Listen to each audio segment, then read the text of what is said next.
Welcome to a new game I'm playing this month at Amardy's request, because I wouldn't have chosen to play this on my own on account of it having some horror tags on Steam, and I am a baby about such things.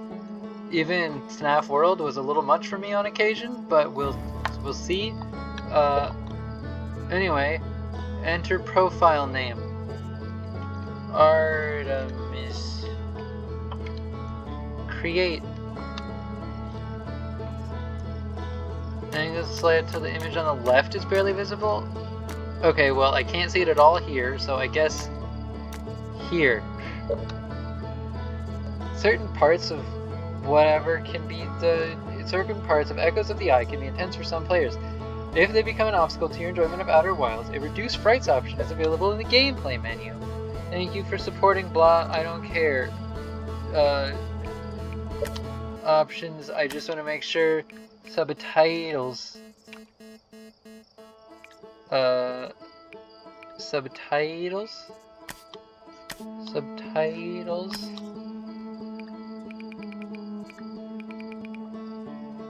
Alright, well I can't figure out if there's how to turn on subtitles. So we're going, I guess. This is all Amardy's fault. Why do I let them pick games? They always pick games that scare me. I'm breathing. Roast marshmallow. I don't wanna. Who are you? Talk to Slate. There's our pilot, back from your pre-launch camp out under the stars, I see. So it's launch day, eh?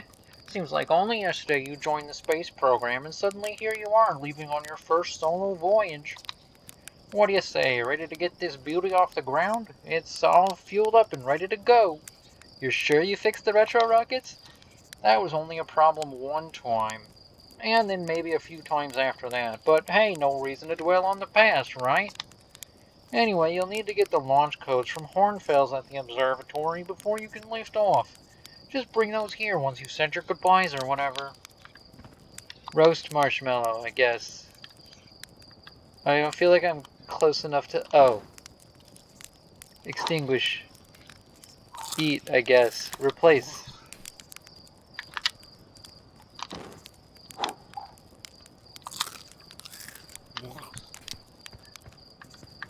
Alright, I'm too close to the fire. I need to be... Oh, I don't have a choice. Okay, hang on.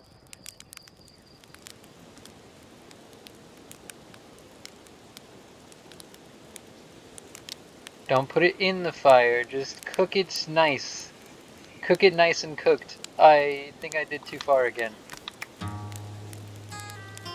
This is just the first episode. It's me trying to toast a marshmallow.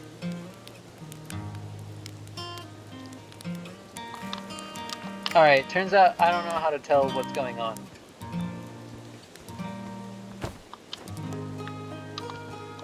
Boing! I don't like that it's I don't like that there's like jump heights.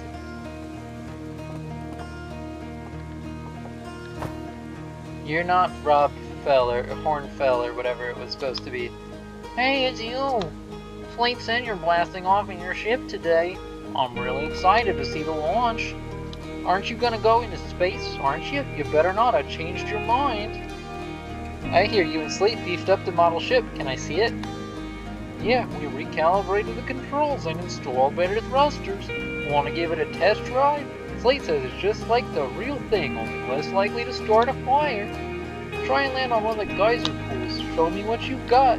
Alright, fly model ship. I didn't read the instructions.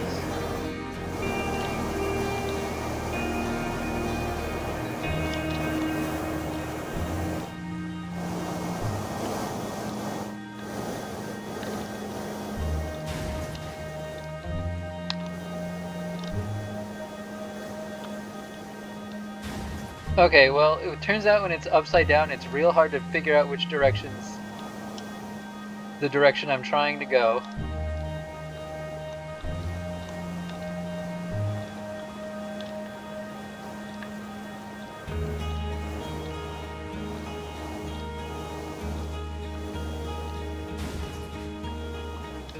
Why? Okay.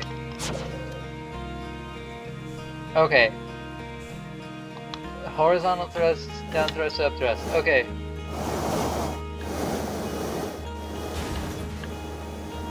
Nailed it.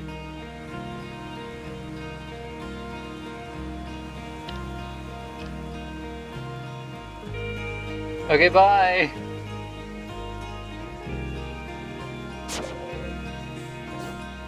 Did I not do what I was supposed to do?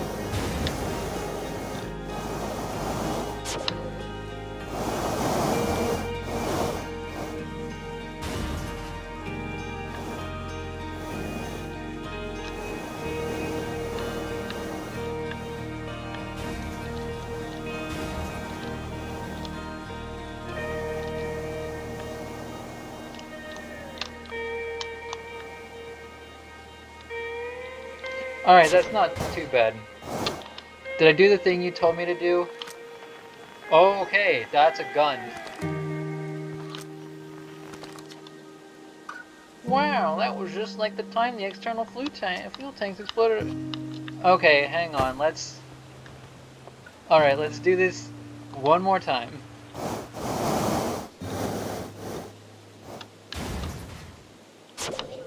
I mean, one more time. I mean, one more time. I really thought the guys would be coming by now. Apparently the guys are going to take a while.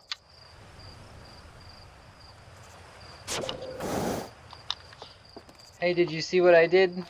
I did the thing with the guys you told me to do. Okay, turns out you're not who I'm supposed to talk to, I don't think. You. You're not the right one either. Heyo, hatchling. I hear you're leaving a sick adventure amongst the stars. When you return, let's me, you, and Gosan open up a bottle of the good stuff.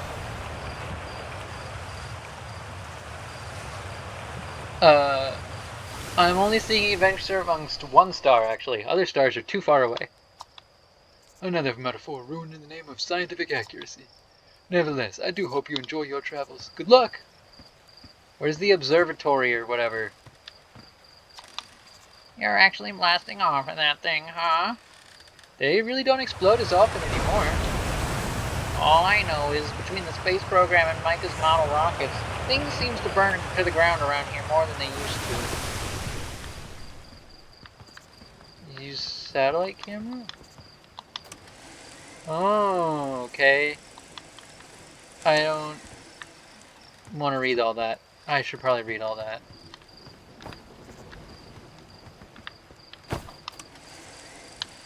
Or at least,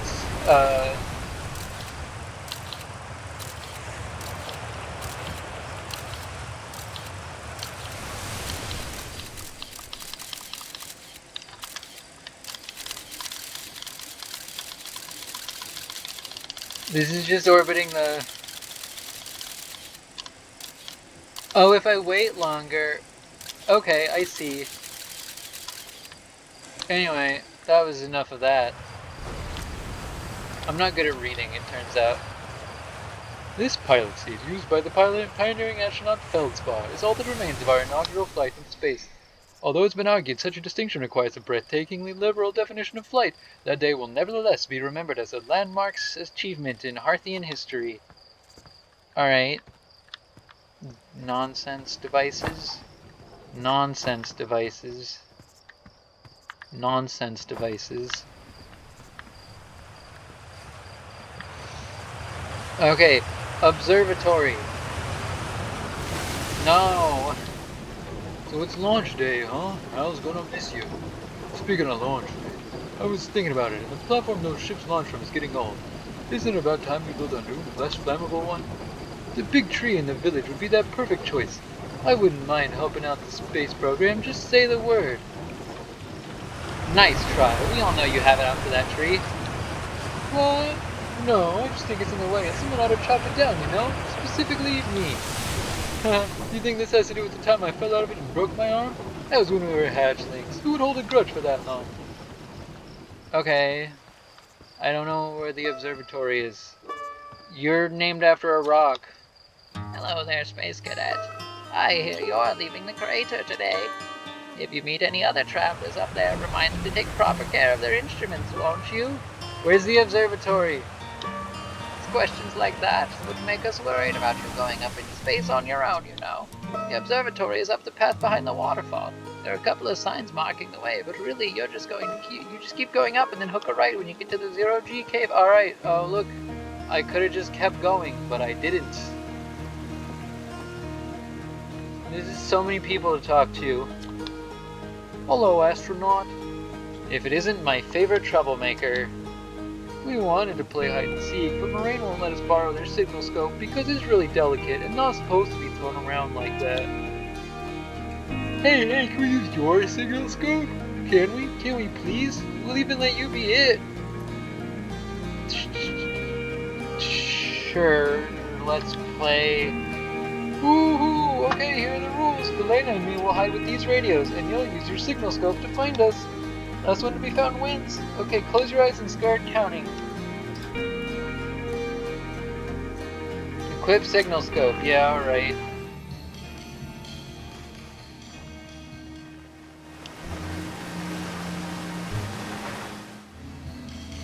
Child.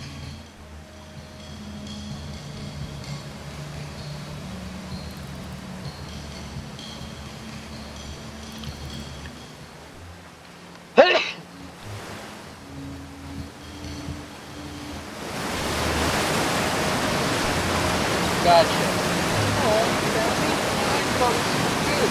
Don't forget, you have to find both of us, okay? That's not jumping. Yeah, I'm going for a fish splash.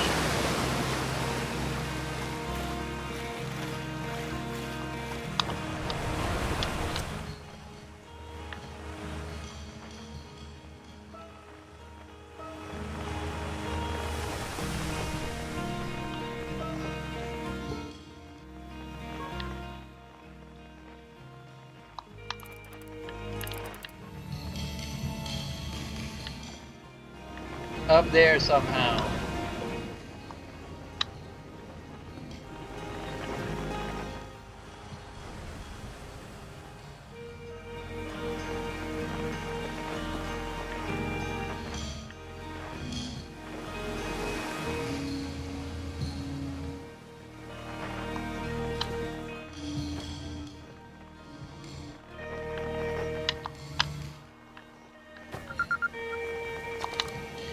I won? I'm happy. Thanks for playing with us. Alright.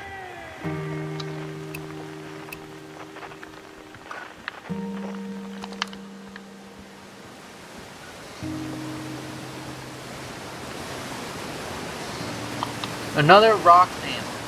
Fishing rhyme, singing helps me pass the time. You're leaving the crater? Guess we'll all be a little busier without you around to lend a hand. That big water planet, Giant Steep, that's where I'd go. Why's that?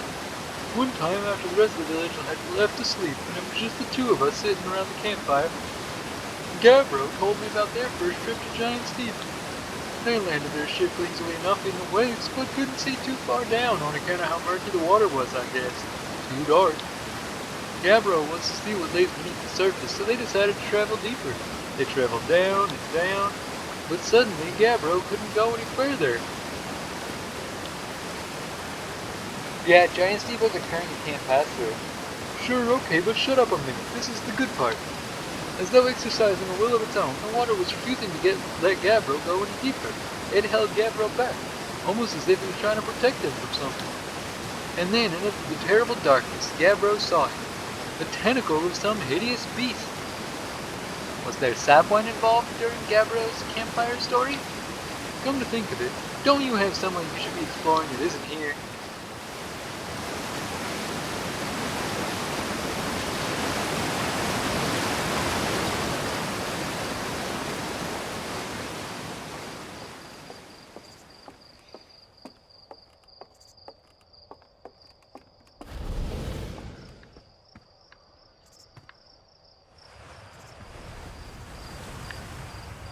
Use camera.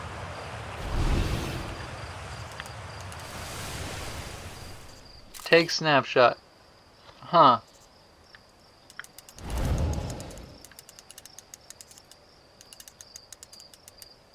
Tree. Child.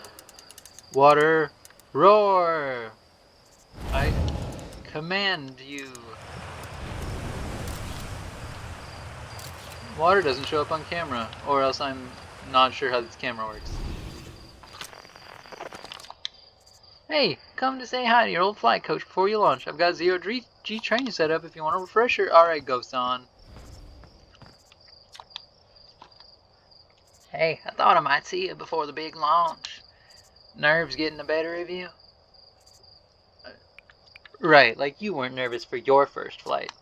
Hey, don't worry about it. Your nerves are between you, me, and the vast endlessness of space. But really, you'll do fine out there. I'd worry more about that ship if I were you. Hopefully that lunatic Slate at least fixed the retro rockets. So listen, there's a satellite, which is definitely not just a piece of broken mining equipment, set up down in the zero-G cave and in need of repairs. If you're looking for a little last-minute zero-G practice, head down the lift and into the cave. Or don't, so long as you're confident you can make ship repairs in space. One repaired satellite coming up. Cool, get to it and try not to concuss yourself right before your first launch.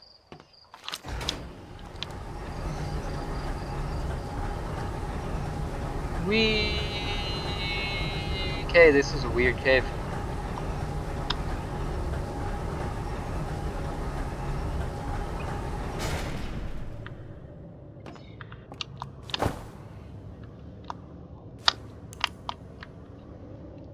You know, for being called the zero-G cave, it's not zero-G, it's just low-G.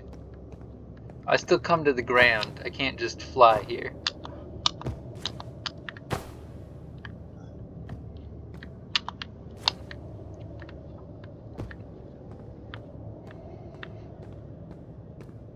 Oh, I'm not in the zero-G cave, I guess.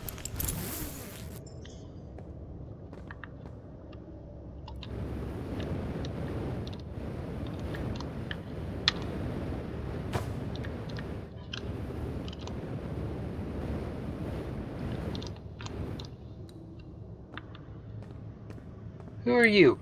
Why are you in my cave? Hey, nice of you to drop down. Give me the dirt. Some fresh dirt. Not much happening down here lately. Let me think. Come to think of it, Tektite saw something crash outside the village crater earlier. That's new and different. Anything on fire?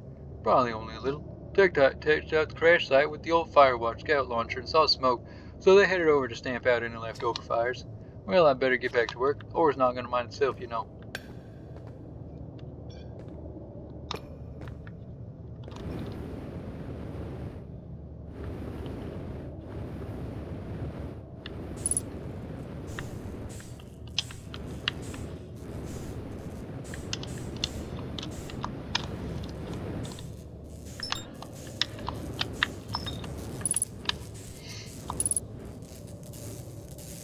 Alright, how do I didn't... Oh, hold X to repair, I just wasn't reading.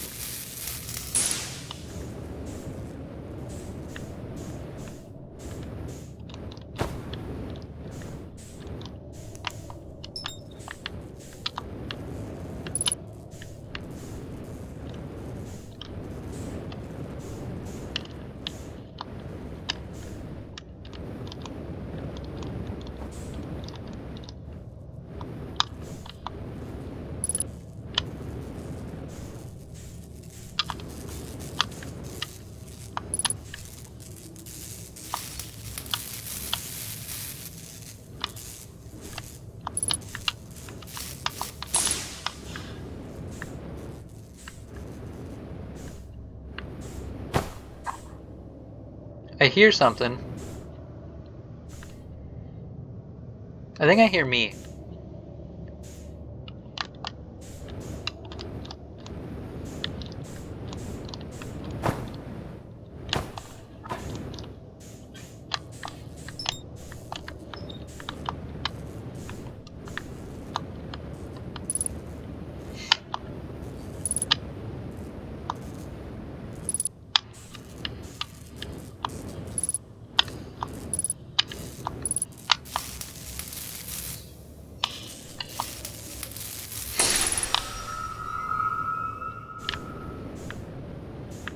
Cool, now, how did I come in?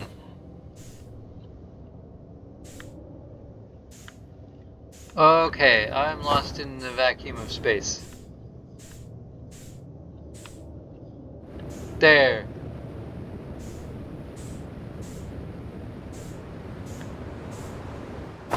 Okay, gravity exists again, it turns out. 50% fuel remaining. Yeah, I see that. Get out of here.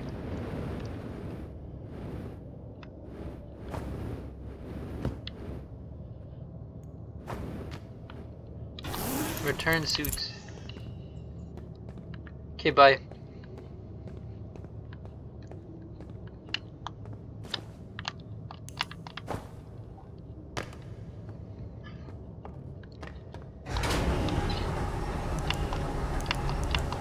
Oh, I can flashlight all the time. That's good to know.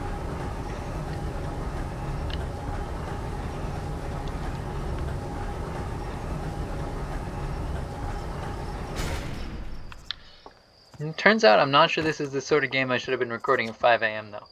Nicely done. Of course, it'll only be a little more stressful when you're hurtling through space, but just remember your training and try not to hit anything big. I can see you're itching to get off this rock, so go get the launch codes from the observatory and get out of here already. Best of luck out there, and hey, try to avoid getting yourself killed now that I put too much time into training you, eh? I kinda read most of that. There's a lot. There's just... Oh. Can't talk to you.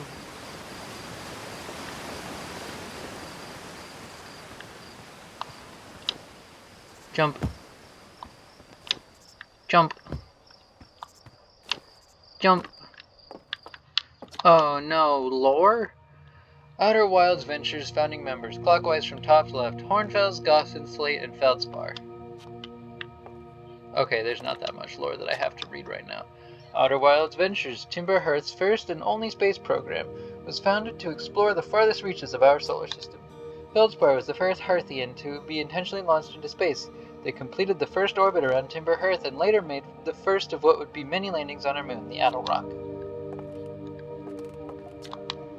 Hey, it's my favorite astronaut. Launch day is at last, huh, buddy?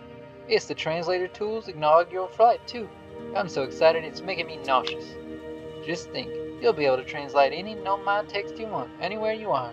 The two of us put a lot of hours into inventing that tool, so don't break it, okay? Haha. Oh, geez. Do not break it. Ignore me, okay? I'm just nervous. And I'm not even the one who's going into space. How are you feeling? I'm terrified. Oh, don't let me make you nervous. You've been training for this whole day since we were hatchlings, remember? You'll do great, I promise.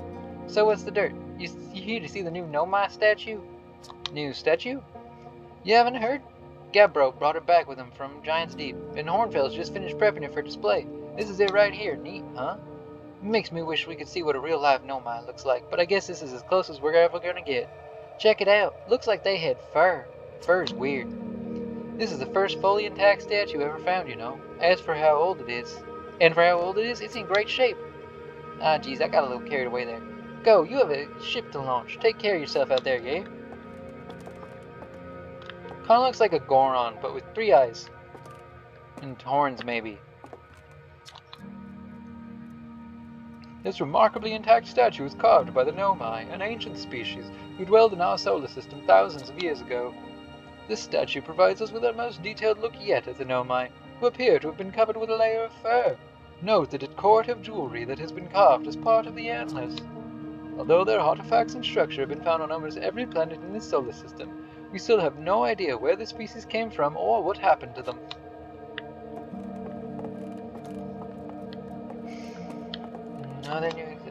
The radio tower here on Timber Hearth was built to receive transmissions from our deep space satellite, and to this day still houses the first ever photos taken of the entire solar system. These photos were made possible by the deep space satellite's unusual vertical orbit that carries it high above and below the plane of the solar system. Thanks to a recent upgrade, the deep space satellite is now responsible for generating the real-time solar system map used by our newest astronauts.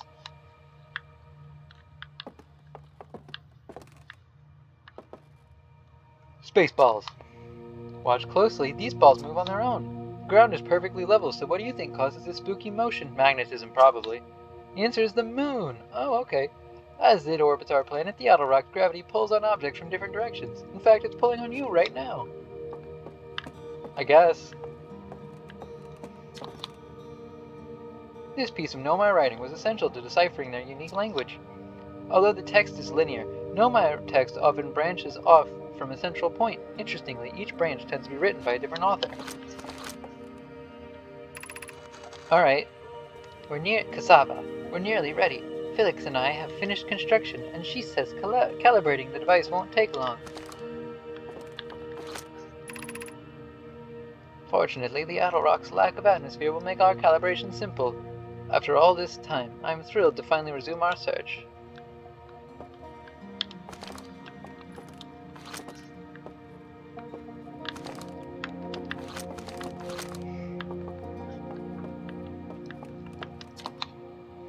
Aside from the dwellings and structures they built, the Nomai also made art. This decorated pottery was discovered on Brittle Hollow. Some ancient Nomai art depicts strange animals, foreign celestial objects, and other subjects that can't be found in our solar system, which makes us wonder whether the Nomai originated somewhere else in the universe or simply had vibrant imaginations. Were the Nomai born in our solar system, or were they born among other stars and planets? And if they were, how and why did they come here? These are just some of the questions we hope to answer through further xenoarchaeological expeditions. What you see here are parts of a Nomai skeleton. We can tell from their skulls that they possessed antlers, and quite unusually, only 3 eyes. The Nomai body was likely adapted for living exclusively on land. The differences in Nomai anatomy, such as their shockingly fragile bone structure, shows us that Herthians couldn't have descended from Nomaian ancestors.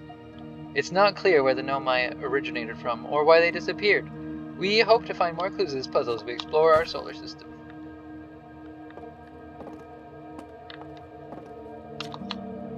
The Nomai technology brought back from space by our astronauts has been a great boon to the Outer Wild Ventures, allowing us to modify expedition gear in exciting and useful ways. For example, the Little Scout now boasts a warp retrieval capability that allows astronauts to recall their scouts almost immediately. This has dramatically reduced the number of scouts lost to the depths of space. Huh. I should end this episode. It got long. Bye-bye. Sorry. I was just reading.